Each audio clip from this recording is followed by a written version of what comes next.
An apologia is a formal defense of an opinion, position or action.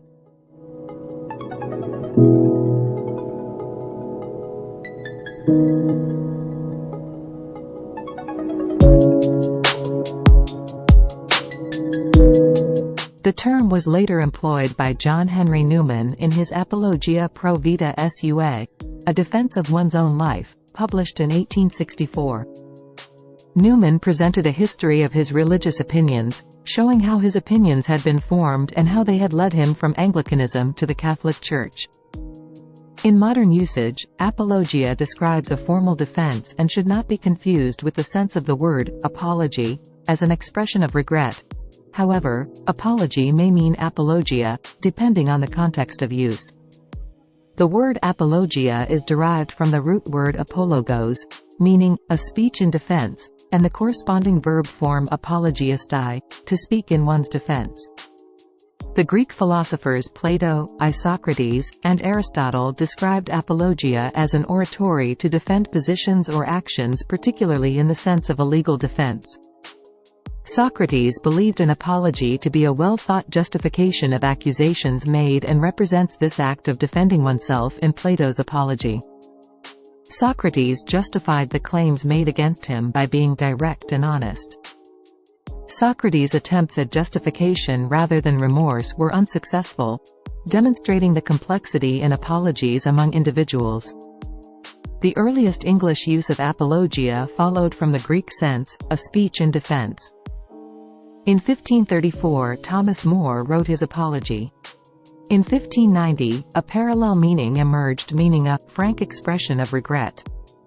This parallel sense associated with apologizing for a wrong progressively became the predominant usage until the 18th century, when the older Latin meaning re-emerged to be recorded in 1784. This became the dominant meaning, owing in a large part to the publication of the influential work, Apologia pro vita sua, in 1865. John Henry Newman was regarded as a premier religious figure even before writing his definitive essay, Apologia pro vita sua. The backdrop for the essay was a heated mid-century theological controversy. Newman and other Anglicans were calling for the Anglican Church to return to earlier, more disciplined, traditions and an authoritarian hierarchy. Friction during the years from 1833 to 1841 led Newman and his allies in the Oxford movement to publish a statement, the Tracts for the Times, to which Newman was a contributor.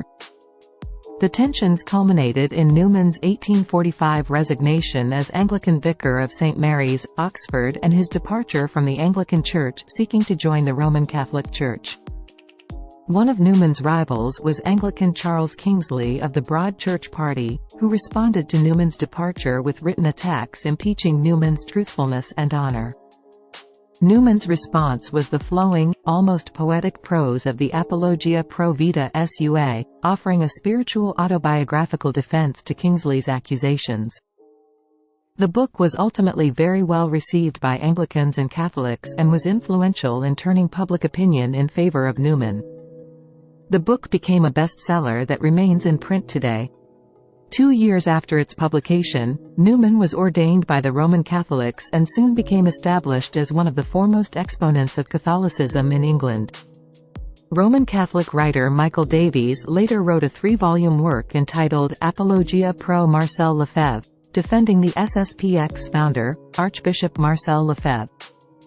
Davies wrote in his introduction to the first volume that the use of the term apologia in the title is used as a reasoned explanation, rather than literal apology, in the same vein as the early Christian apologists. To summarize, apologia is a rhetorical genre focused on defending or justifying oneself, often in response to accusations or criticism. Apologia involves a strategic discourse aimed at restoring one's image or credibility.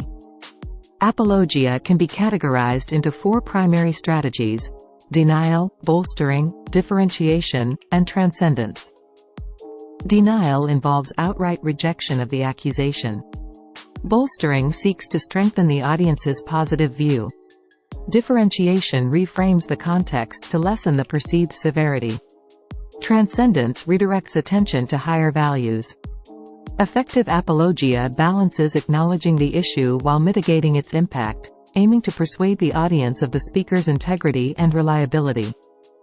The term's current use, often in the context of religion, theology and philosophy, derives from Justin Martyr's first apology, AD 155 to 157.